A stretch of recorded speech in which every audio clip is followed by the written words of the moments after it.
It's just funny how people don't know how to deplatform nowadays. Back in the day, you took a radio show or just some type of thing that the person was famous for away from them, and everyone just forgot them after a couple of months. But in this day and age, people are like cockroaches. You can stomp them, radiate them, set them on fire. They're always gonna come back. And in full force, baby. If you guys don't know what I'm talking about, I'm talking about Chris Raygun and his friend Colin. Now, these two, they run a podcast that talks mainly about PlayStation for their fans. And like, this is like their hardcore fan base, because I watch Chris Raygun all the time, but I've never heard of this podcast. At the same time, I don't look into descriptions of almost any video at all. And Chris Raygun even admits that he rarely, if ever, has mentioned this podcast in any of his videos. But Colin Moriarty and I have been doing this PlayStation podcast for about a year.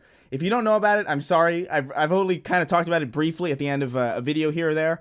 So a little TLDR of how we get to this situation of people talking about PAX deplatforming Chris and Collins. Chris and Collins wanted to do a panel of their PlayStation podcast. PAX accepted it. Chris and Collins promoted it, I'm guessing on their Twitter, because I have not heard Chris say anything about this on his YouTube channel, and I only follow Chris. And after weeks of Chris and Collins promoting their panel at PAX just decides that, oh yeah, that's right, we almost forgot to tell you that you guys don't have a panel anymore. And PAX, being the amazing company that it is, didn't give them a reason at all of why they're rescinding their invite to have a panel at PAX. But I think Chris in his live stream talking about this probably hit it on the head, saying that someone probably, or many people probably complained that, oh, they're Nazis, they're alt-right, they're not fully left, they should not have a panel here. But at the same time, this was the worst thing to do if you didn't like them and you thought they were alt-right. What you should have did was not say anything, allow them to have their panel,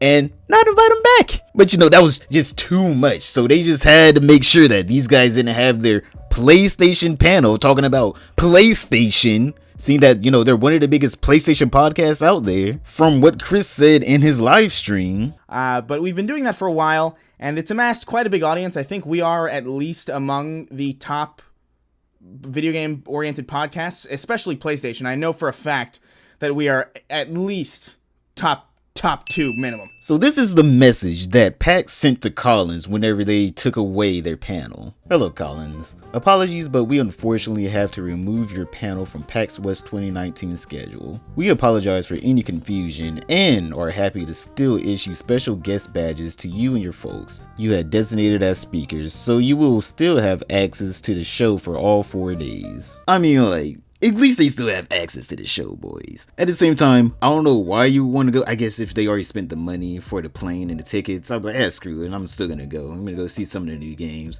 But at the same time, you still screwed over a lot of their core fan base that probably were more leaning towards not going, but then as soon as they heard that their favorite podcast was going to be done live there, they pulled the trigger and bought the tickets. But I mean, like, at the same time, you can still go to PAX and probably have a fun time, even though a lot of people probably don't want to go now, seeing that their favorite podcast panel just got canceled. And also, update to the story, PAX finally responded. I mean, like, you could have responded in your first email with all this information, but it seems like they had some intern type up, hey, you don't have a podcast anymore, bye. You can still have your badges. I just love how this apology and response start off. Apologies on the 24-hour delay on our response. You know, it's not like these are just regular folks. These are people that you had as a panel. You hand selected them. Well, I don't know if hand selected, but they applied and you agreed to allow them have it. It's not like they just showed up and they just had a podcast there. We made the difficult decision to pull the Sacred Symbols panel from PAX West 2019. We pride ourselves on historically not shuffling or canceling panels last minute, but unfortunately we had to make this call after you had already verified. Bro, you should just stop with the pride right there, because if you had pride, you wouldn't have waited weeks for this. You would have been like, all right, 1 or 2 days, you know, we made a mistake, we're gonna take away your guys' panel, you guys can still come. I can accept that. If they made, you know, a little mistake, like, oh, we already had this theater filled for someone else, I can accept that. We all can accept that. But after weeks of them promoting you and getting their fans to like get excited to come to PAX and get their fans that were probably, teetering on if they wanted to go or not to actually come? I mean, like, right there, that's already a problem. Why did it take you weeks instead of like a couple of days? I'm gonna summarize these last 2 parts from PAX. So they're willing to reimburse Chris and Collins for their hotels and flights for this inconvenience after, weeks of free promotion.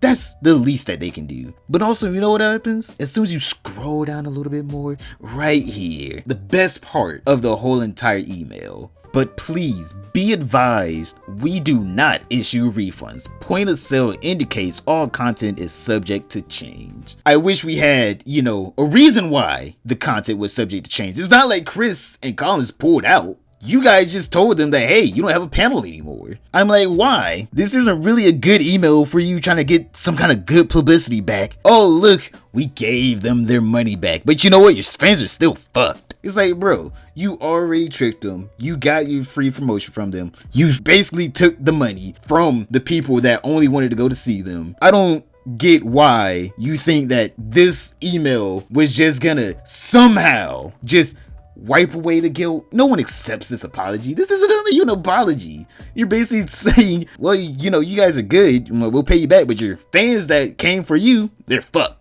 But at the end of the day, this controversy is still somewhat good for Chris and Collins. They get double the payback because not only do they get their money back, they also gained new fans. And Chris was just boasting on his live stream about how much merch he was selling. Because of it, I've had a lot of people come in, new people who've never seen my content before, saying, hey, I like your shit. I'm supporting you on Patreon. Hey, I just bought some merch. But this is the end of the video, you guys. And I want to know, what would you guys do in this situation? Would you guys go to PAX, or would you guys just say, fuck it, cut your losses and not go to PAX out of spite, just for your favorite YouTubers, if they took away their panel for no apparent reason at all? Tell me in comments down below. But if you're new here, don't forget to subscribe. Don't forget to like the video. And also, don't forget to share the video. It really helps me out a lot. But other than that, I'll see you guys in the next one.